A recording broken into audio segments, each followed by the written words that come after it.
everybody, it's Kira and welcome back to my channel. So today I have my November wrap up for you guys and there is a lot of books, so let's just get right into it. So the first book I finished in the month of November is The Two Towers by J.R.R. Tolkien. This is a reread for me, but it was for my Tolkien class, and I'm doing a word study as you are probably sick of hearing about me tell you about that. Sentence was weird. So I did tab it up quite a bit. This is just such a good book. I don't even know really what to say. It's the second in the Lord of the Rings trilogy, and it's just a solid, good book. So next up, I read Persepolis by, oh boy, I'm gonna say this wrong, Marjane Satrapi. This is the complete Persepolis, so it is both parts of it. This is a graphic memoir. It's a graphic novel memoir, and I honestly didn't enjoy this as much as I thought I was going to. I'm not a huge fan of graphic novels, and I just haven't read that many of them, so the format was harder for me to take in than I think if I'd listened to it as an audiobook or something. And it's all in black and white, and yeah, it was, I don't know, I didn't find the story that enjoyable. I kind of found the main character a little annoying, honestly, at some points. But, I feel like that's hard to say because this is a memoir, and so, this was actually somebody's life. So it just wasn't for me, honestly. The book that was for me, though, is this next book that I read, and that is The Light Between Worlds by Laura E. Weymouth. And oh my goodness, I loved this book. So this is about three siblings. It's two sisters and a brother who lived during World War II, and they end up going to a magical world, kind of like Narnia. It's very similar to Narnia, but then it focuses a lot on them after they come back and how they deal with being not in the magical world. So it's something that is never really talked about in the Narnia series is how the kids deal with being back in the normal world after being in Narnia for 15 years, especially after, in between The Lion, the Witch, and the Wardrobe and Prince Caspian, they ruled as kings and queens for 15 years, and then they go back to being kids, and it's never really discussed. So this book, really took that idea of how you would deal with being back in our world, and oh my goodness, it was so heartbreaking, so sad. There's a big trigger warning for self-harm, because one of the girls, that's kind of how she deals with it.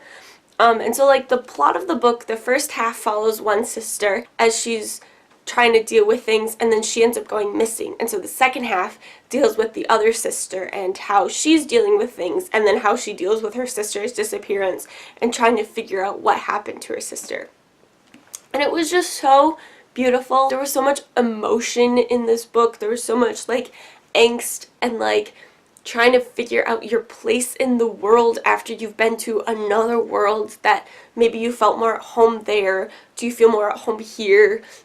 All this stuff. It was just so beautifully written, and I loved this book a lot. Next up, I read Hamilton and Peggy, A Revolutionary Friendship by L.M. Eliot. This was such a fun book to read. So obviously after the success of Hamilton and how big it continues to be, honestly, there's a big resurgence in historical fiction books about Hamilton and Eliza and the Schuyler sisters in general. And so this one is about Peggy. So this one is a very, very, very well researched historical fiction, and it says that it's a revolutionary friendship, but it really just focuses on a couple years in Peggy Schuyler's life and how she deals with kind of growing up, and after her sisters get married, how does she deal with being alone and maybe finding love and things like that. A lot of the dialogue in this book was taken directly from letters that the actual people sent, which I thought was really, really cool. There's a good author's note at the back explaining how the author went about writing this book, all the research that went into this book. Oh my goodness, it was just so much fun to read. Something to be aware of is that Hamilton doesn't really come in for a good chunk of it, which I'm finding in the two Hamilton related books that I've read. Hamilton doesn't come in for a while yet, which is kind of interesting, but I think it establishes Peggy as the main character, and it's not just about her and Hamilton's friendship. I would say it's more about Peggy kind of figuring out how to grow up. And it was just a really good book. And then I reread, I almost said the wrong one. And then I reread Warcross by Marie Lu in anticipation for Wildcard, and I enjoyed this book again. It's not like the best book ever written. I do have some problems with like the romance and stuff, but I feel like it's just such a cool idea of this virtual reality world, and I really, really enjoyed my time with this. I found Amika to be a really interesting main character, and it's just a really, really cool book. And then right after that, I read Warcross. I almost said the wrong one again. I literally just flipped both of them. And then right after that, I read Warcross by Marie Lu, which is, nope, this is the sequel. I read Wildcard. My brain is not here today. So I think I enjoyed this more than other people have because I read it right after I read Warcross. So if you are planning on reading this, I would encourage you to reread Warcross because it was really nice to go from Warcross to Wildcard, because this takes place, like, the beginning of the book starts, like, I think like a week after the first book or something. Like, it's not a long period of time between books, and so I feel like that made it better for me because I already like remembered where the characters were at and stuff. It was really interesting how the character of Zero came into play so much more in this book, and it was not really what I was expecting. I think I definitely liked Warcross better than I liked Wildcard, but it was still like an enjoyable read. So the last 5 books are books that I read for the One Readathon to rule them all. I do have a separate wrap-up for that, so I will link that down below. But also, I'm going to kind of talk about some of them because I feel like I didn't actually do a good job talking about them in my wrap-up. So you'll see what I mean when I get there. So the first book for that I read was Wildcat by J.P. Harker. I do have a full review coming for this, so I'm not going to really talk about it, but it was an adult fantasy that I really enjoyed. And then I read The Return of the King by J.R.R. Tolkien. Yes, I read 2 out of the 3 Lord of the Rings books in November. Okay, I finished 2 out of the 3. I'm pretty sure I started Two Towers in October, but whatever. I finished this one. There are so many tabs in this one. Oh my goodness. But yeah, it's just such a good conclusion to the trilogy. And then I read Grace and Fury by Tracy Banghart. This was one that I enjoyed, but I thought could use like an extra 100 pages.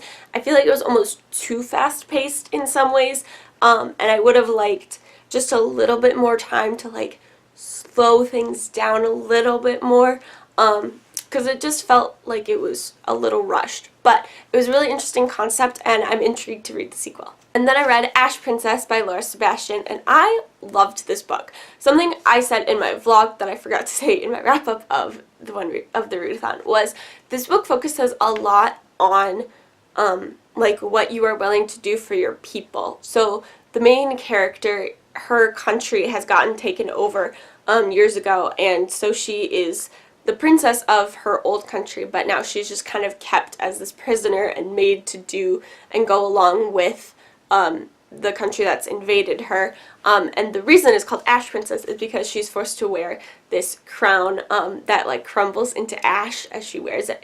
It's such a cool concept, but this book focuses on like the beginnings of rebellion kind of, and so a lot of it has to do with like what she is willing to do for her people, and if she should continue to go along with the ruling people to keep herself safe and keep her people safe, or if now is the time for rebellion and to rise up against her enemy with her people. But I thought that was a really interesting concept, and it reminded me a lot of the TV show The 100, which I really love, because it talked quite a bit about her people versus and what you should do for my people.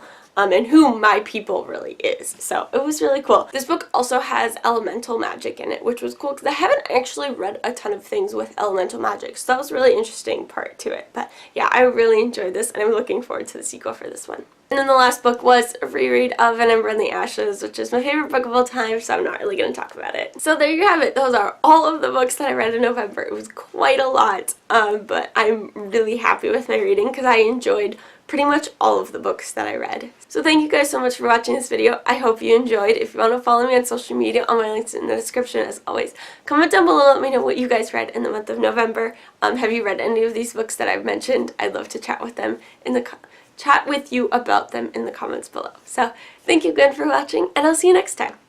Bye!